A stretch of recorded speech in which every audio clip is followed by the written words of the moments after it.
Largue as lutinhas e veja romances. É o que eu poderia te falar, mas não. Continua vendo as lutinhas, elas são muito legais. Mas dá uma chance pros romances também. Desde que eu caí nesse submundo dos animes e dos mangás, romance foi com certeza o gênero que eu mais consumi, e eu não sei explicar o porquê. Eu nunca fui uma pessoa que, sei lá, gostava de filme normal americano, de live action, de romance, então por que será que com anime e mangá é diferente? Se você achou que ia ter uma explicação, não vai não. Talvez seja porque pelo menos a maioria dos romances japoneses sejam feitos para um público masculino, enquanto os romances ocidentais têm como foco um parando pra pensar, alguns animes das demografias shoujo e josei, que são categorias supostamente voltadas pra mulheres, também são muito populares com os homens. Não dorme não, que isso? Então hoje a gente vai ver alguns romances que pra mim fogem bastante dos clichês de sempre e trazem um olhar diferente pro gênero, incluindo aquele que pra mim é o melhor romance já feito de todos os tempos. No ponto até que você que só assiste lutinha vai gostar, então bora lá. Começando então com o anime da temporada, eu sou meio perdido com esse negócio de temporada. Enfim, Supa no Ura de Yani Su Futari.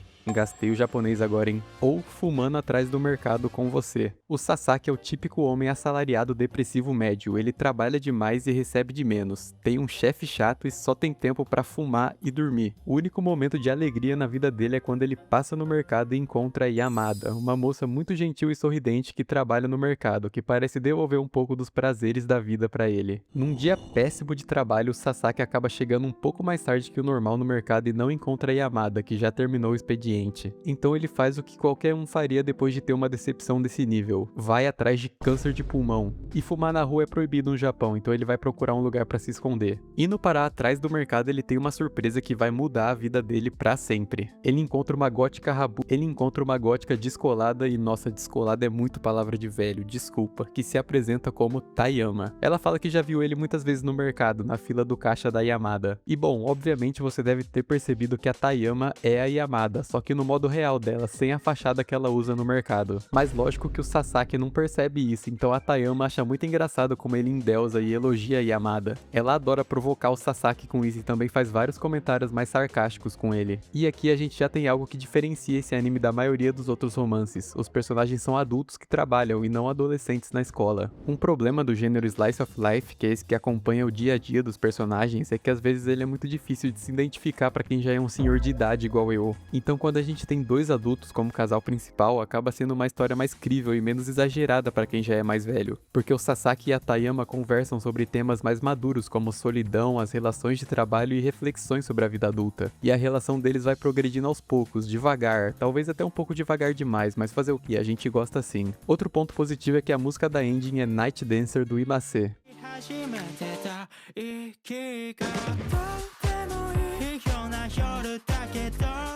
E se você quer mais algumas recomendações de romances com adultos, tenta o Otakoi ou Golden Time, esse último que é da mesma autora de Toradora, então você já sabe que vai ser muito bom. E o nosso segundo romance é ele, o melhor romance de todos os tempos já feito, Kaguya-sama. Kaguya-sama é perfeito, não tem outra palavra pra definir. A história acompanha o colégio Shutin, uma escola de elite que abriga os filhos de famílias muito ricas e nobres, com exceção de Miyuki Shirogane, que é duro. Mas a origem humilde não impediu ele de se dedicar muito nos estudos e conseguir uma bolsa para entrar nesse colégio, onde ele conheceu Kaguya Shinomiya, uma menina muito, mas muito rica. Não é brincadeira não, olha só a casa dela. Kaguya-sama é sobre duas pessoas apaixonadas, mas que querem fazer com que o outro se declare primeiro, porque quem se declara primeiro perde e os dois são vencedores, não perdedores. Então a gente vê no dia a dia do conselho estudantil, já que os dois são presidente e vice-presidente do conselho, eles engajando numa série de jogos mentais com o objetivo de fazer um se declarar pro outro. É como se você estivesse assistindo Death Note, só que o L e o Kira querem se comer. Mas não se faz uma boa história só com bons protagonistas, a gente precisa de outra coisa, um bom elenco de apoio. E o elenco de apoio de Kaguya-sama é muito bom. A gente tem a Chika, que funciona como uma quebra para essa relação dos dois. Toda vez que parece que eles vão chegar em algum lugar, a Chika aparece e acaba com tudo, falando ou fazendo alguma coisa. E toda vez que o Shirogane se junta com a Chika, a gente tem várias das cenas mais engraçadas do anime. Porque o Shirogane Shirogane é horrível em tudo que ele faz, menos estudar. Então sempre sobra pra Chika ensinar ele a fazer as coisas, tipo dos episódios que ela ensina ele a jogar vôlei ou a tocar piano. Tem também aquele episódio que ela ensina ele a virar rapper e eles fazem aquele rap do Boys Love, juro, esse episódio é um dos mais engraçados porque é muito ridículo. Tem também o Ishigami, que é um incel que só joga videogame e não tá nem aí pra nada. E não se assuste com os comentários que ele faz, a função dele é ser meio misógino mesmo, pra quebrar a cara e apanhar depois. Na segunda temporada entra a Miko, que contrasta muito bem com o Ishigami, porque ela é toda rígida e certinha. E a Miko é um dos personagens que faz o melhor uso daquele clichê dos mal entendidos, sabe? Toda vez que ela entra na sala do conselho, os personagens estão falando ou fazendo alguma atrocidade que ela pega totalmente sem contexto, então ela acha que convive com um bando de louco. E é aí que tá talvez a maior diferença de Kaguya-sama pros outros animes, porque além de ser um romance, é uma comédia romântica, né, que é engraçada de verdade. A maioria das comédias românticas não tem graça nenhuma. É sério, você casca de rir com Kaguya-sama, é muito engraçado de verdade. E você percebe que a relação do Shirogane com a Kaguya progride numa velocidade muito gostosa, num ponto que você consegue perceber essa progressão, ela não é do nada. E eu já tava escrevendo a próxima parte do roteiro, mas voltei aqui porque eu lembrei de mais uma coisa, a dublagem. Eu não posso deixar as pessoas acharem que eu penso esse tipo de coisa.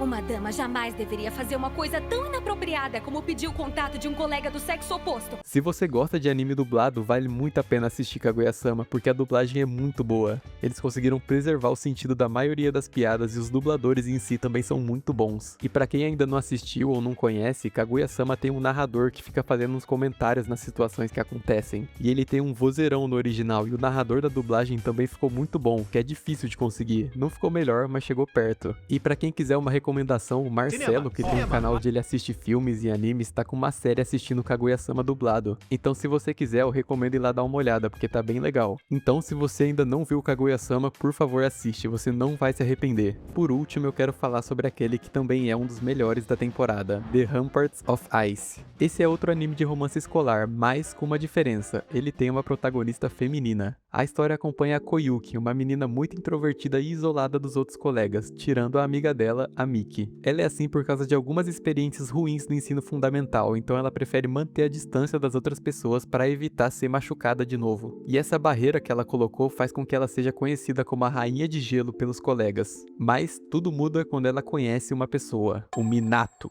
um garoto extrovertido e um pouco encherido, o que faz a Koyuki desgostar dele no começo. E ele parece que não tá nem aí pra isso, porque ele continua aparecendo e puxando assunto toda vez que ele consegue com ela. E conforme isso vai acontecendo, eles começam a desenvolver uma amizade verdadeira, e a Koyuki se vê pela primeira vez num grupinho de amigos, junto com a Miki e o Yota, um amigo do Minato. E essa dinâmica dos personagens é a melhor parte desse anime, porque cada um deles é muito único. O Minato é alguém que parece sempre querer salvar ou ajudar os outros. Se você já viu Classroom of the Elite, ele lembra um pouco o Hirata. E por causa disso ele é muito invasivo, mas isso é porque ele quer ajudar, pelo menos na cabeça dele é o que ele pensa. E se você é alguém introvertido, pode ser que você desgoste bastante dele no começo, igual a própria Koyuki, mas ele melhora, eu prometo. A Miki é alguém que usa uma máscara no colégio. Ela finge ser a garota perfeita porque ela se importa muito com as aparências, mas quando ela tá só com a Koyuki, ela mostra a verdadeira personalidade dela e vira uma tonhona. O Yota, por mais que ele seja próximo do Minato, ele é diferente. Ele é bem mais tranquilo e não força uma aproximação com a Koyuki, o que faz com que ela se dê muito bem com ele logo de cara. Mas ele também é alguém que esconde os sentimentos e suas verdadeiras vontades, simplesmente porque ele não quer incomodar os outros. Então essa história acaba sendo mais sobre amadurecimento do que sobre romance em si. O romance acaba sendo uma consequência de tudo que os personagens passaram. Então, conforme o tempo vai passando, a Koyuki vai derrubando essa parede de gelo que ela colocou, que é a tradução do nome do anime, e aos poucos ela vai se abrindo mais com os outros. Esse é outro romance que eu recomendo demais, principalmente se você é ou conhece alguém introvertido. E é da mesma autora de You and I Are Polar Opposites, que é bem legal também. É, rapaziada, dito tudo isso, não larga as lutinhas não, mas assiste alguns romances também, eu imploro pra você, porque você pode estar perdendo muita coisa legal, eu juro. Pode ser que você descubra o seu novo anime ou personagem favorito se abrindo pra outros gêneros. E se você já consome romances e tem algum pra recomendar, seja pra mim ou pro pessoal, comenta aí embaixo que eu vou ficar muito feliz, quem sabe a gente não faz uma parte 2. Aí eu aproveito também pra falar sobre o meu anime favorito, já que eu não falei dele nesse vídeo. Mas era isso então, se você gostou deixa um like, se inscreve aí no canal e tchau!